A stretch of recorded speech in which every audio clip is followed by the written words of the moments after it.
Bill, your opening statement? Well, it is so wonderful to see all you guys come out here, because you guys are really the heart of America that really makes this country great. You can sacrifice your time to come out and listen to candidates and decide a direction on this country. I'm just honored to be here and be a part of this. I'm married to a wonderful woman named Donna. We have 3 children, Jason, Corey, and Haley. Their ages are 21, 19, and 17. Our youngest one, Haley, will graduate from Newark High School in June, and then I'll be done parenting, right? So. I tell a lot of people when they ask me who I am, I tell them I'm 3 C's. I'm a Christian, conservative, capitalist. You see, I'm a Christian. I'm not a candidate that will leave his Christianity at the door. I believe we need to end abortion in this country. You know, our children will never be safe on the streets if they are not first safe in the womb. Mom, Dad, we have to get this right. You know, I'm a conservative. I believe in the limits that the Constitution places on the federal government. David Crockett stood up in Congress back in the 1800s and said, if the federal government is not forced to stick strictly to the limits of the Constitution, there will never be an end to the government. And you can see that coming true in today's society. And 3, I'm a capitalist. You know, in today's economy, a lot of people are worried about jobs. We're seeing jobs lose and everything. To me, it just makes sense to send somebody to Washington that has 20 years business experience rather than another lawyer or a career politician or even a pastor. So I just think it makes sense to vote for Robert, and I appreciate your vote. Make for it. Fred, your opening statement? Thank you, and thank you for coming out tonight. I want to introduce my wife in the back. Will you raise your hand? Wherever you see me, you see Rita. She's followed me around the world, hiked into the Mount Everest Base Camp, climbed Kilimanjaro. And had I not shown up tonight, I don't think I could have convinced you that she was in labor. We're actually celebrating our 40th anniversary at the end of this month. And unlike Bill Barron's wife, I think I still am in her wildest dreams. In October of 2008, I was sat in this very room, almost in this very seat, debating Zach's space for the very first time.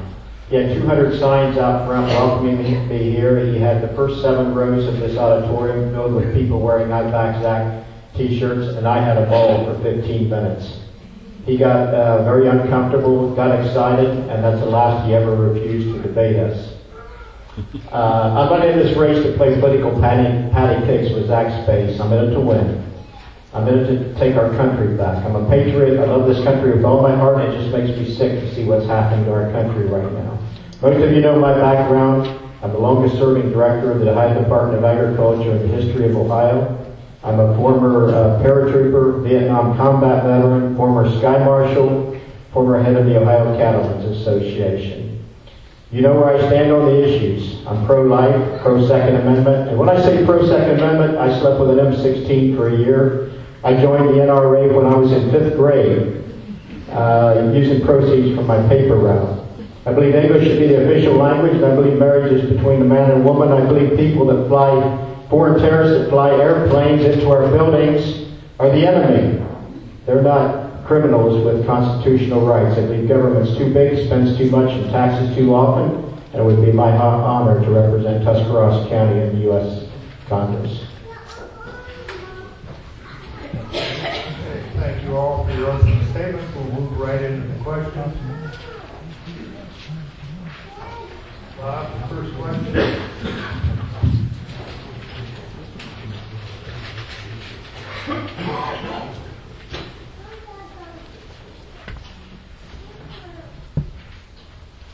What federal subsidies would you eliminate if elected? That's a good question. I'll tell you, the situation the federal deficit's in, we got to look at everything.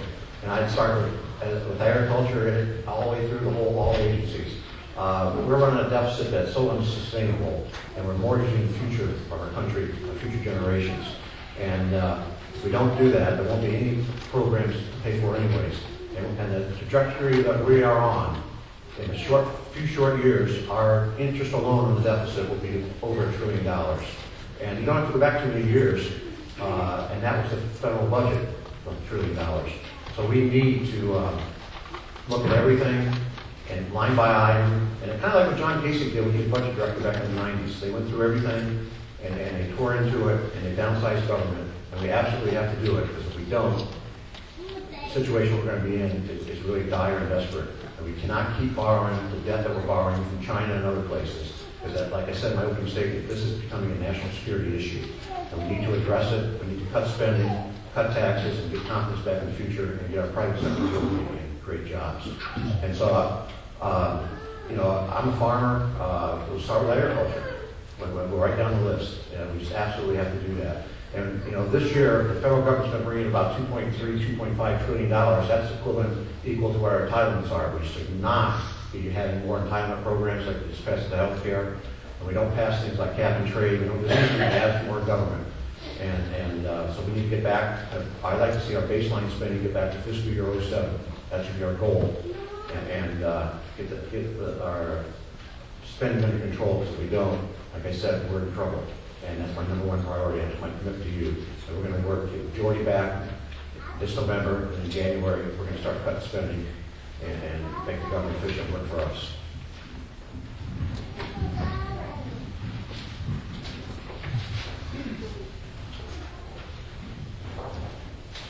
I feel like Johnny Cash and Ed McMahon here.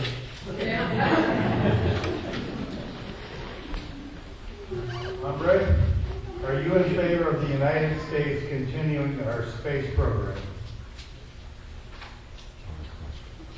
Well, I'm somebody that loves to do astronomy. I consider myself somewhat of an amateur astronomer. I love to sit out and look at the sky all night long. I've been out there with Mr. Lenars many times, just, you know, it's cold, freezing ourselves half to death, trying to figure out what we're doing, trying to look at objects. And so it is a passion of mine. But I'll say this. The spending is unsustainable in our government.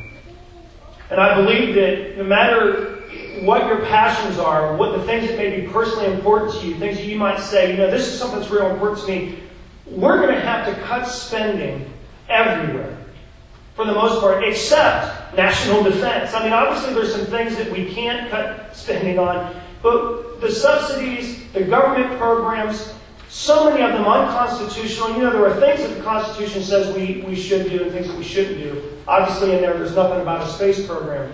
If it came down to whether we visit the moon again or whether we survive, I'm for survival as a nation. I think that we're going to have to take some hard look at things like that. So it's not a real difficult question. In the crisis that we're in economically, I don't think that we can be spending frivolously. I think that good things have come out of the space program. Obviously, eliminate it altogether. But I think that you're going to have to hold things in check and start to ask hard questions like what's really important for America, what's important to the families of America, what's important to the establishment, meaning are we going to sustain ourselves as a free society based on liberties? And if we continue to spend and continue to increase the government, we're going to be in big trouble. So I think that we're going to have to see some major decreases everywhere, including the space program.